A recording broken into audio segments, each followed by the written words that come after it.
This video is sponsored by Card Kingdom. You can visit their store by using my referral link in the description below.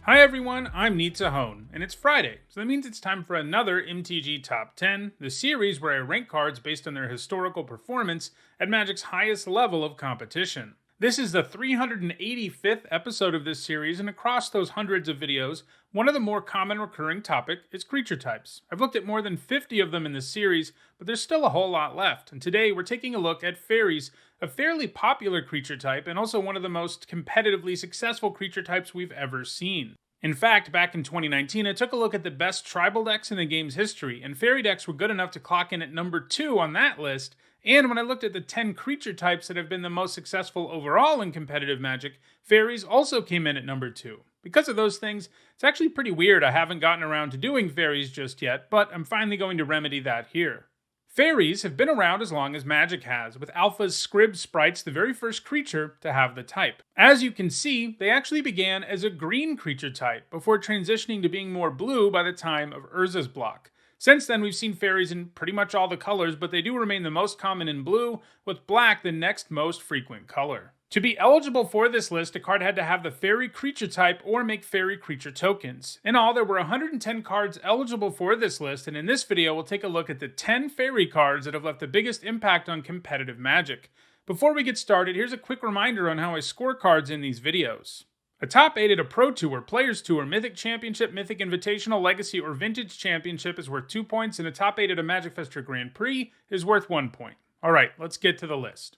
At number 9, it is Sion Avuna, a Fairy Lord. Lorwyn block was all about tribes, and blue-black was the color pair for Fairies. We'll be seeing a lot of Lorwyn Fairies on this list. Anyway, in addition to the boost of +1/+1 to all Fairies, the Sion also gives all your Fairies Shroud, a keyword ability that makes it very difficult for anyone to interact with them. The fact that the Sion comes with Flash is no minor thing either, as playing this at instant speed could effectively counter a removal spell that was targeting one of your Fairies, in addition to having a bit of additional upside as a combat trick of sorts. As we'll see, there are lots of Fairies with Flash, and that's one of the things that has allowed them to be so successful, since it allows you to be a lot more flexible with what you do on each of your turns. Thanks to all the powerful Fairies in Lorwyn, Fairies became a very real deck in Block, Standard, Extended, and Modern, and Sion Avuna went along for the ride in a lot of those decks. However, its success, obviously enough, has been completely limited to Fairy decks, which haven't been a big deal in any format in Magic in quite some time. As a result, it doesn't have any points since 2012. At number 9, it is Mistbind Click, another Flash Fairy from Lorwyn. The Click requires you to champion a Fairy, which means you have to exile one when it enters the battlefield, but the price is well worth it. Not only do you get a huge flyer for the cost and one with Flash, so you can sometimes ambush an attacker, you also get the ability to tap down the opposing player's lands. This means you can flash it in on their upkeep and get pretty close to time-walking them. This is the kind of thing that made Fairies so good for so long in multiple formats. A hugely disruptive creature that was also a very real aggressive threat. And while the Click making you give up a Fairy might sound like downside, there's also a bit of upside here. If your opponent kills the Click, you get that creature back. This means it is hard for your opponent to ever come out ahead against this creature. Like Sion Avuna, Mistbind Click hasn't gained any points since 2012. At number 8, it is Pestermite, a third consecutive Lorwyn Fairy with Flash. The Enter the Battlefield ability here is pretty nice, as you can use it to tap down a land at the end of your opponent's turn, or you can use it to stop something from attacking you, or suddenly enable a block. It is quite efficient and quite flexible. While Pestermite did gain some points in block and standard Fairy decks, it was far from a fixture in them. Pestermite really made a name for itself in modern Splinter Twin decks instead. If you flash Pestermite in at the end of your opponent's turn, you can then untap and put Splinter Twin on it.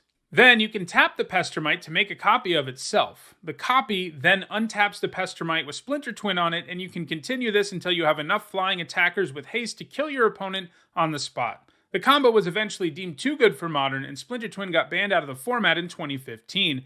It also has 2 points from Legacy Splinter Twin decks. But those also came back in 2015, and Twin hasn't really caught on as a deck in that format. Pestermite doesn't have any additional points since 2015.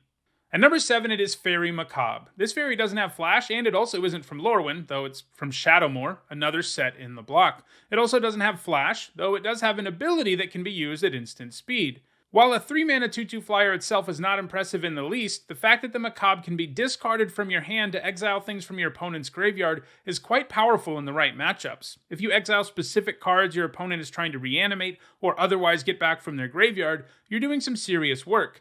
This is also an effect that isn't a spell, so there are very few ways to counter it. It doesn't hurt either that in a pinch, the macabre can do a decent job of rumbling in the air.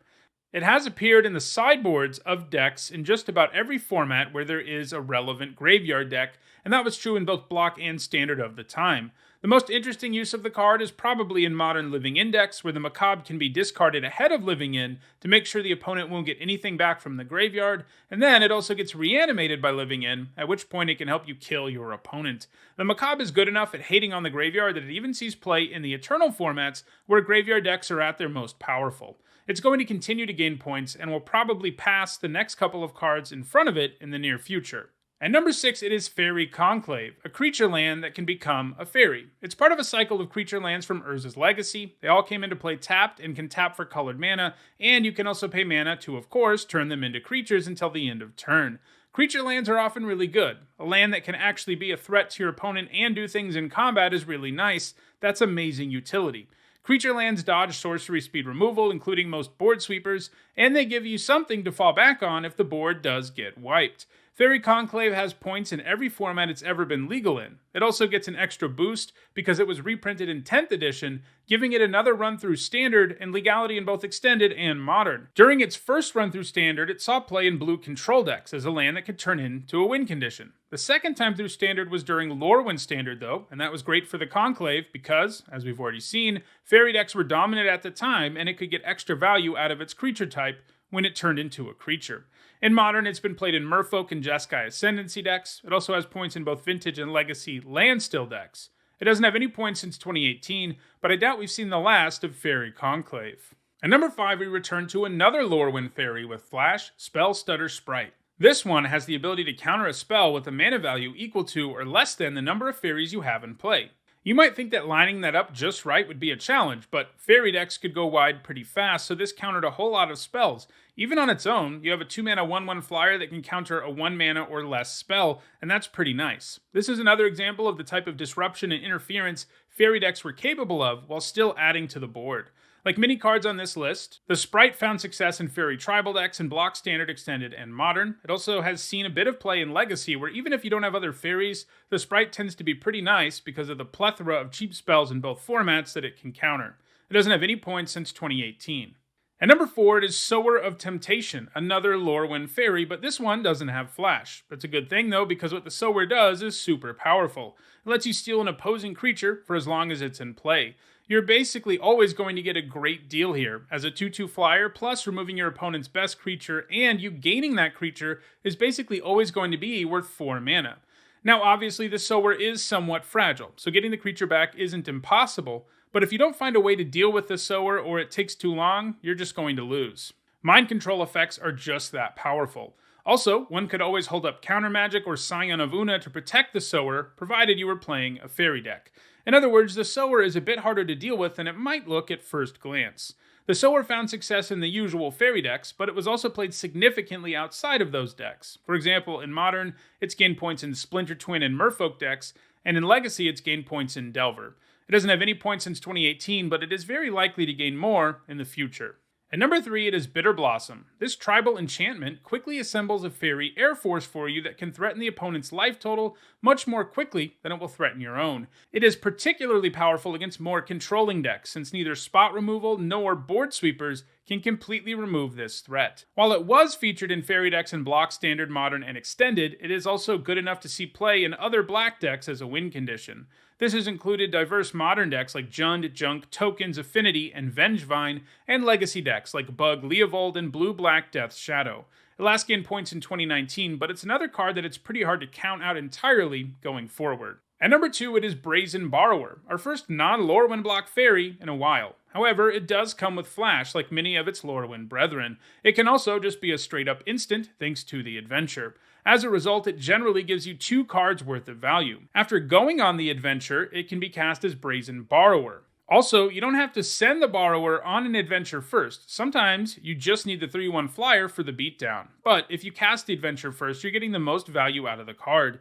It has been close to a staple in Standard, seeing play in a multitude of different kinds of blue decks, with Simic Flash and Wilderness Reclamation being among its most notable homes. In addition to being a key card in Standard the whole time it's been there, the borrower has also been played in historic Arclight Phoenix decks, Pioneer Spirit decks, Legacy Delver decks, and Vintage Bug decks. Brazen Borrower is primed to gain a ton more points even after it rotates out of Standard, so it will be interesting to see just how high its score can go in the coming years. Still, it seems pretty unlikely it will ever catch the number 1 card on this list, which is Vendilion Click, which is probably not a huge surprise to most of you. The Click is another aggressive fairy with flash and a disruptive effect. In this case, you can tuck your opponent's best card away and have them roll the dice on a new one. Having flash means you can use the Click after your opponent's draw step during their turn, and thus have the most information possible when you play it. While your opponent doesn't actually go down a card from the effect, the fact of the matter is that if you are taking the best and or most useful card from their hand and putting it on the bottom of their library, there is a very small chance that what they will replace it with will be better. Most of the time, it's just going to be worse. It is worth noting that you can also use the Click on yourself in a pinch if you desperately need to draw something in particular, and that is some nice added flexibility. Additionally, being blue and having flash is important, since blue decks in lots of formats really like leaving their mana up for counterspells and other instant speed things, and the Click allows you to do that, but helps you avoid getting punished by your opponent playing around your counter magic. The Click is seen play in every format it's ever been legal in, which is usually a really good indicator of a card's power. Obviously, talking about every deck in every format to ever play the card would take forever, but suffice it to say that blue control decks in all of these formats have played the Click a lot, and in Modern and Legacy especially, and that's going to continue. Well, that does it for this MTG Top 10. If you want to own any of these fairies, I've got you covered. In the description, you'll find a direct Card Kingdom link for each card that made the list in this video. If you enjoyed this video, please like it and share it so that others can enjoy it too. If you want to make sure you stay aware of future MTG Top 10s and other content, don't forget to subscribe and turn on notifications.